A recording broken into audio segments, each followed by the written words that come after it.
Ladies and gentlemen, my name's Paul, and in this Red Game Typical video, we're going to be discussing both the Nvidia GeForce GTX 1080 Ti and its announcement, as well as a bunch of information regarding the upcoming RX560 and the RX580, specifically some benchmarks which appear to have leaked onto the internet. We're going to be starting things out, however, with the Ti, since it's the simplest of the two pieces of news to cover.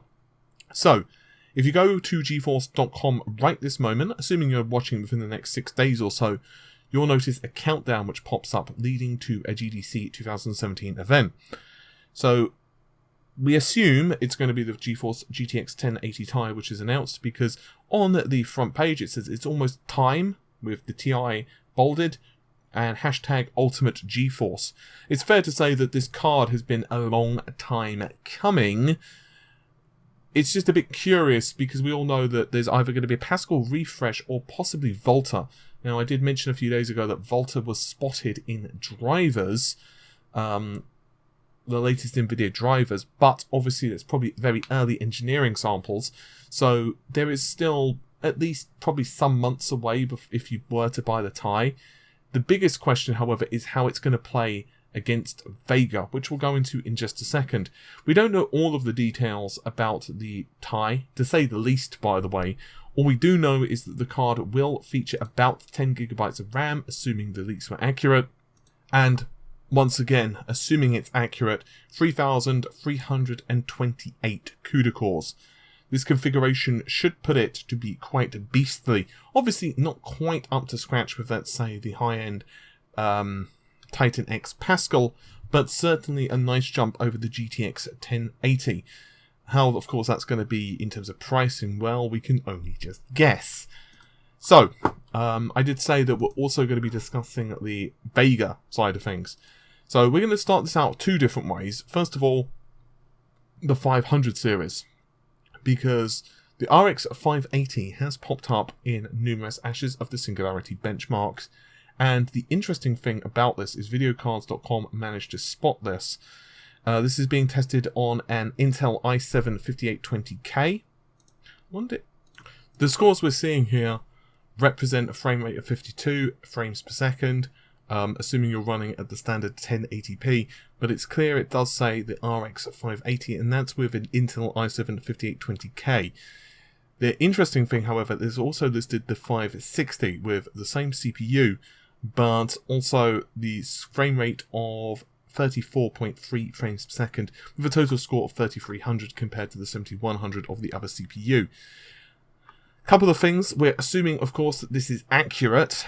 Obviously, it could always be, fake, but there are a couple of questions we're left with if this is actually accurate. The first question is this a new chip? Is it going to be an overclocked version of Polaris, or is it going to be Vega 11? So, just for those of you who do not know, there are two versions of Vega from what we can understand. The first version is Vega 11, and the second is Vega 10. Vega 10 represents the high end. This is the one that's going to compete essentially with the same market as the GTX 1080, the 1080 Ti, and so on. The lower end, which we can assume to be up to the equivalent of a GeForce GTX 1070, would therefore be the Vega 10s. So how this card sorts in with that, we just do not simply bloody well know. And in fact, it's actually kind of weird because, well, there are so many different questions that we can have regarding this very same situation.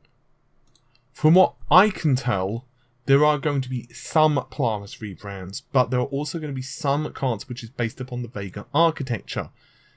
How that works is I'm not really sure. I mean, for example, we could have the 580, maybe the 570, which are rebrands, but the 590 Plus could not be a rebrand. It could be like a higher performance part. Unfortunately, it's just not enough information, and AMD have not given us that info.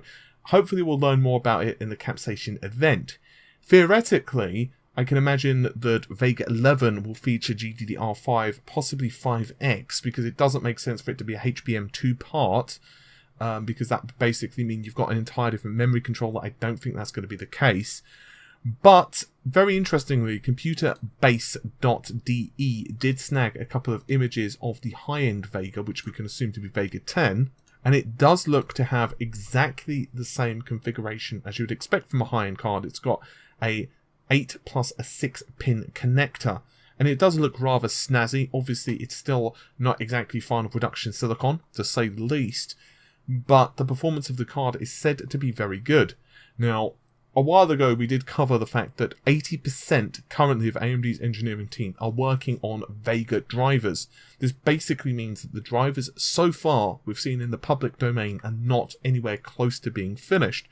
One rumor that was at the New Horizon event, I believe, as well as a couple of other various tidbits that have leaked onto the internet, is that the driver itself that was shown off using a Doom demo was really early. We're talking basically the same driver for the Furies. This pretty much means that there was also a debugger layer running. How much of an impact that had in performance, we don't know, because ultimately we can't have a comparison between, the final driver and this driver. And even if we could do that, let's say we ran exactly the same test, we can't actually say, well, that was the final version of Vega anyway. So, for example, there could have been bugs. It might not have been running at the same clock speed. Do remember Raja Kodori kind of screwed up in an interview.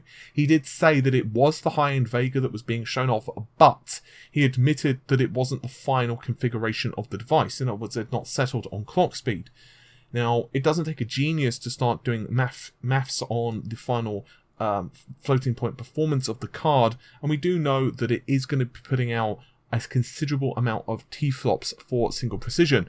Therefore, we can make the assumption that it's going to be putting out around 12 T-flops of single precision performance. That is, once again, according to a leaked roadmap, which is very impressive levels. Now, that's 64 compute units, 64 shaders per CU, assuming the architecture hasn't changed, and it doesn't look like it has, given what information AMD have released. Therefore, you're looking at a GPU clock speed of, over 1500 megahertz. That basically means that this card should scale pretty well in terms of clock speed, but just how well that is going to trickle down to other parts, we don't know. And obviously, we don't know how the GPU was performing when we've seen it being shown off before. Now, the specs do feature up to 4 stacks of HBM2, but from what we've seen, only 2 stacks have been shown off so far with the customer variant of card, which are 8GB total. So that's a whole bunch of words. What does it really mean for customers? Well, unfortunately, we just don't bloody know. I could wax lyrically that it's faster than the 1080 in Doom, and you would say, yeah, it is, but that was Vega being shown off, and I would say, yeah, sorry, that was using Vulkan, which has an advantage for Polaris or, any AMD-based architecture, and you would say, that is 100% accurate. But on the other hand, then you can counter that and say, well, that's true, but the drivers were not incomplete. It's just too tricky to know at the moment how well this card is going to stack up. I did have an exclusive interview with Scott Wasson from AMD, and I'll try to remember to link that in the video description.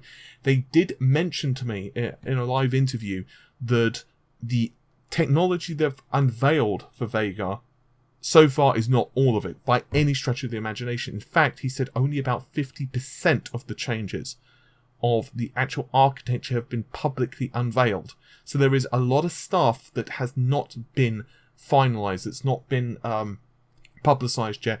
Some of it because they just want to keep it hidden and secret until it's out, and some of it just because it's smaller stuff and might not get a whole bunch of excitement, therefore they've just kind of thought, well, we're just going to pick these more interesting tidbits.